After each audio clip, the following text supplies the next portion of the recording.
ಅನ್ನೋ ಹೆಸರಿನ ಒಂದು ಸಣ್ಣ ಹಳ್ಳಿ ಇತ್ತು. ಆ ಹಳ್ಳಿನಲ್ಲಿ ದೊಡ್ಡ ಮಾರ್ಕೆಟ್ ಇತ್ತು. ಆ ಮಾರ್ಕೆಟ್ ಅಲ್ಲಿ ಯಾವಾಗ್ಲೂ ಜನಗಳಿರ್ತಾ ಇದ್ರು.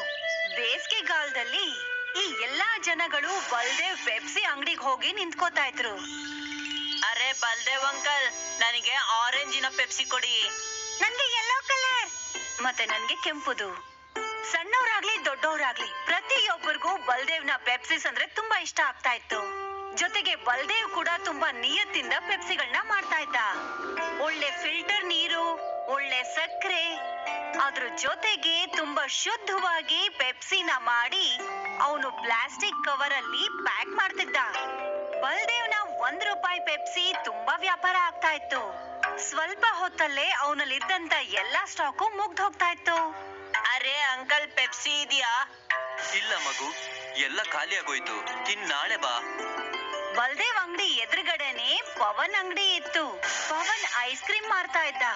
ಬೇಸಿಗೆಗಾಲ ಇದ್ರೂ ಕೂಡ ಅವನ್ ಐಸ್ ಕ್ರೀಮ್ ಮಾತ್ರ ವ್ಯಾಪಾರನೇ ಆಗ್ತಾ ಇರ್ಲಿಲ್ಲ. ಈ ಬಲ್ದೇವ್ ತನ್ನ ಪೆಪ್ಸಿಯಲ್ಲಿ ಏನ್ ಮಿಕ್ಸ್ ಮಾಡ್ತಾನಂತಾನೆ ಗೊತ್ತಾಗ್ತಾ ಇಲ್ಲ. ಎಲ್ಲಾ ಊರಿನ ಜನರೆಲ್ಲ ಇವನ ಪೆಪ್ಸಿಯನ್ನೇ ಕುಡಿತಾರೆ. ₹1 ಪೆಪ್ಸಿಯಲ್ಲಿ ಏನ್ ಟೇಸ್ಟ್ ಇರುತ್ತೆ? ನಂದಂತೂ ಐಸ್ ಕ್ರೀಮ್ ಕೂಡ ಹಾಳಾಗ್ತಿದೆ. ರುಚಿ ಬಗ್ಗೆ ಗೊತ್ತಿಲ್ಲ, ಆದ್ರೆ ಐಸ್ ಕ್ರೀಮ್ ಗಿಂತ ತುಂಬಾ ಚೀಪು, ಅದಕ್ಕೆ ಜಾಸ್ತಿ ವ್ಯಾಪಾರ ಆಗ್ಬಹುದು. ಹಾ, ಇದಿರ್ಬೋದು. ನೀವು ಯಾಕೆ ಪೆಪ್ಸಿ ಮಾರೋದಕ್ಕೆ ಶುರು ಮಾಡ್ಬಾರ್ದು? ಅರೆ, ಆದ್ರೆ ಪೆಪ್ಸಿ ಯಾರ್ ಮಾಡ್ತಾರೆ? ಪೆಪ್ಸಿ ಮಾಡೋ ಅಗತ್ಯ ಏನಿದೆ? ಮಾರ್ಕೆಟ್ ಅಲ್ಲಿ ಸಿಕ್ಕಾಪಟ್ಟೆ ಜನ ಪೆಪ್ಸಿ ಮಾರ್ತಾರೆ. ನೀವು ಅವರಿಂದ ಕೊಂಡ್ಕೊಂಡ್ ಬಂದು ಮಾರಬಹುದು. ಯೋಚನೆ ಮಾಡಿ, ತುಂಬಾ ಲಾಭ ಆಗತ್ತೆ. ಹೇಳ್ಬೇಕು ಅಂದ್ರೆ ಐಡಿಯಾ ಚೆನ್ನಾಗೇ ಇದೆ. ನಾಳೆನೆ ಪಟ್ಟಣಕ್ಕೆ ಹೋಗಿ ಎಲ್ಲ ಪೆಪ್ಸಿಯನ್ನ ಖರೀದಿ ಮಾಡ್ಕೊಂಡ್ ಬರ್ತೀನಿ. ಸರಿ. ಮಾರನೇ ದಿನ ಪವನ್ ಮಾರ್ಕೆಟ್ ಇಂದ ಸಿಕ್ಕಾಪಟ್ಟೆ ಪೆಪ್ಸಿಸ್ ತಗೊಂಡ್ ಬಂದ. ಅವನ್ ಅದನ್ನೆಲ್ಲಾನು ಕೂಡ ತನ್ನ ಫ್ರಿಡ್ಜ್ ಅಲ್ಲಿ ಇಟ್ಟ. ಒಳ್ಳೇದ್ ಮಾಡಿದ್ರಿ, ಹೊರಗಡೆ ಒಂದು ಬೋರ್ಡ್ ಹಾಕ್ಬಿಡಿ, ಇಲ್ಲಿ ಪೆಪ್ಸಿ ಸಿಗತ್ತೆ ಅಂತ. ಸರಿ. ಪವನ್ ಒಂದ್ ಬೋರ್ಡ್ ಅಲ್ಲಿ ಬರೀತಾನೆ, ಇಲ್ಲಿ ಪೆಪ್ಸಿ ಸಿಗತ್ತೆ ಅಂತ. ಆ ಬೋರ್ಡ್ ಅನ್ನ ತನ್ನ ಅಂಗಡಿ ಹೊರಗಡೆ ಹಾಕ್ದ. ಸ್ವಲ್ಪ ಹೊತ್ತಿನ ನಂತರ ಒಂದು ಸಣ್ಣ ಹುಡುಗ ಆ ಬೋರ್ಡ್ ಅನ್ನ ಓದ್ತಾನೆ. ಇಲ್ಲೂ ಪೆಪ್ಸಿ ಸಿಗುತ್ತಾ ಅಂಕಲ್? ಯಾವ್ಯಾವ ಕಲರ್ ಇದೆ? ಎಲ್ಲ ಕಲರಿಂದು ಇದೆ.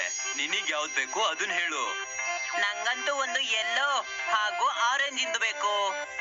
ಪವನ್ ಆ ಮಗುಗೆ 2 ಪೆಪ್ಸಿ ಪ್ಯಾಕೆಟ್ ಅನ್ನ ಕೊಟ್ಟ. ಆ ಮಗು ಅಲ್ಲೇ ನಿಂತ್ಕೊಂಡು ಪೆಪ್ಸಿ ಕುಡಿತಾ ಇತ್ತು.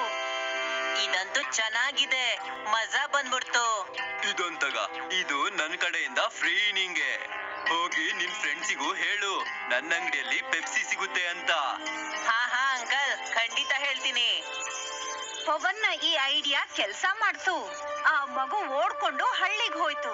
ಸ್ವಲ್ಪ ಹೊತ್ತಿನ ನಂತರ ತನ್ನ ಸ್ನೇಹಿತರನ್ನ ಕರ್ಕೊಂಡು ವಾಪಸ್ ಬಂದ. ಇದೇ ನಾನ್ ಹೇಳಿರೋ ಅಂಗಡಿ. ನನಗೂ 2 ಆರೆಂಜ್ ಪೆಪ್ಸಿ ಬೇಕು. ಮತ್ತೆ ನನ್ಗೆ 3 ಕೆಂಪುದು. ಪವನ್ ಎಲ್ರಿಗೂ ಪೆಪ್ಸಿ ಕೊಟ್ಟ. ಆವತ್ತಿಂದ ತುಂಬಾ ಜನ ಪವನ್ ಅಂಗಡಿನಲ್ಲಿ ಪೆಪ್ಸಿನ ಕೊಂಡ್ಕೋತಾ ಇದ್ರು. ಇಲ್ಲಿವರೆಗೂ ಹಳ್ಳಿ ಜನ ಕೇವಲ ಬಲ್ದೇವ್ ಪೆಪ್ಸಿ ಮಾತ್ರ ಟೇಸ್ಟ್ ಮಾಡಿದ್ರು. ಆದ್ರೆ ಇವತ್ತು ಅವರಿಗೆ ಕಂಪನಿ ಟೇಸ್ಟ್ ಕೂಡ ಇಷ್ಟ ಆಯ್ತು. ಅರೆ ವಾ, ಈ ಕಪ್ಪು ಕಲರಿನ ಪೆಪ್ಸಿ ನಾನು ಮೊದಲನೇ ಬಾರಿ ಕುಡಿತಾ ಇದ್ದೀನಿ. ಇನ್ನು ಹಲವಾರು ಕಲರ್ಗಳಿದಾವೆ.